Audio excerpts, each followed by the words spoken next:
I created this channel in December 2006, which means that it's taken about 16 years, 10 and a half months for this to finally happen.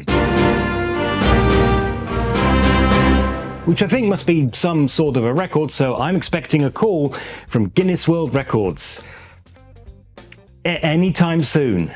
So this seems to be the perfect time to talk a bit about how I got here. And I know, riveting stuff, but there's no harm in a little self-reflection. And to those just starting out with your own channels, I may have a little bit of advice to offer. But first, a big thank you to everybody who has subscribed to this channel.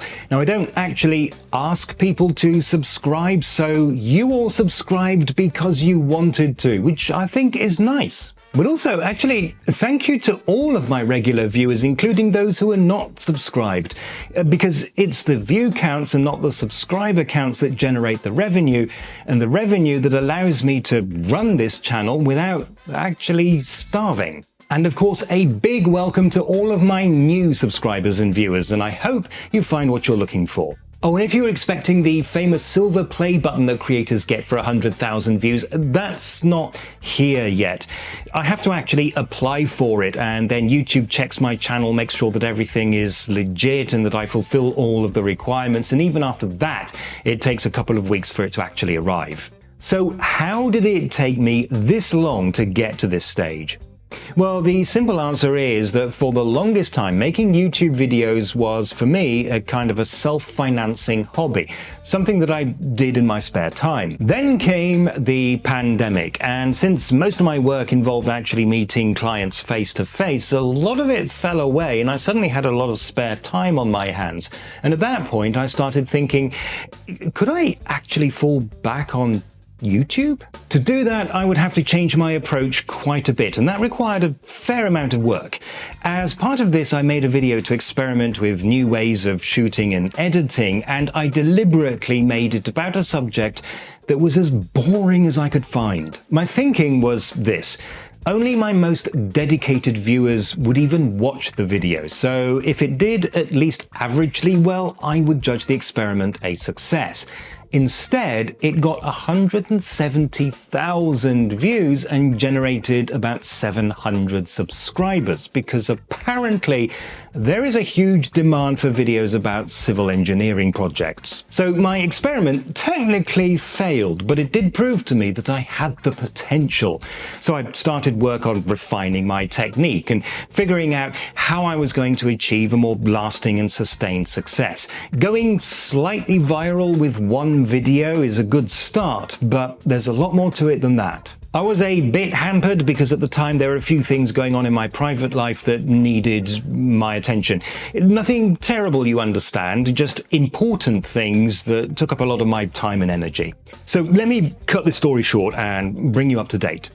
Earlier this year, I made a video that I'd been wanting to make actually for quite some time, and which I knew my audience would appreciate. And just as I hoped, it did far better than average. And at that point, I started publishing a lot of shorts.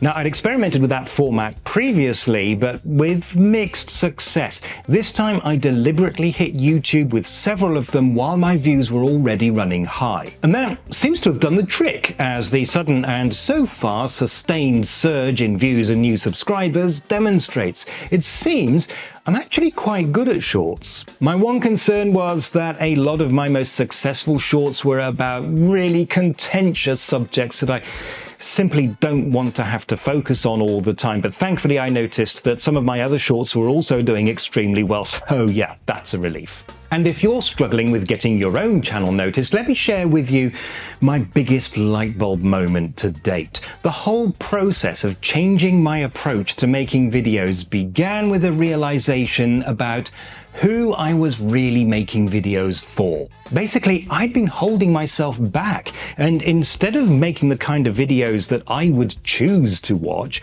was trying to appeal to a much broader audience by censoring out everything that I thought I was weird for being interested in. You notice this particularly with my travel videos, which are often perfectly nice, but I came to realize rather bland. Just walking around a place, looking at the buildings and talking a bit about the history, anyone can do that, and an awful lot of people can do it a lot better than I can. And if I was making videos that I wouldn't choose to watch, how could I expect other people to watch them? So my advice is, no matter how obscure you think your interests are, there is an audience for them. In fact, the more niche your interests are, the less competition you'll have. And that is where this channel now is. So thank you to everybody for your continued support, and let's see how long I can keep this up. Oh, and links to the videos that I've mentioned are in the description. Averagely well, I would judge the experiment a success. Instead, it got about whatever number it was. Only the most dedicated of my... So if it did even averagely well, I would...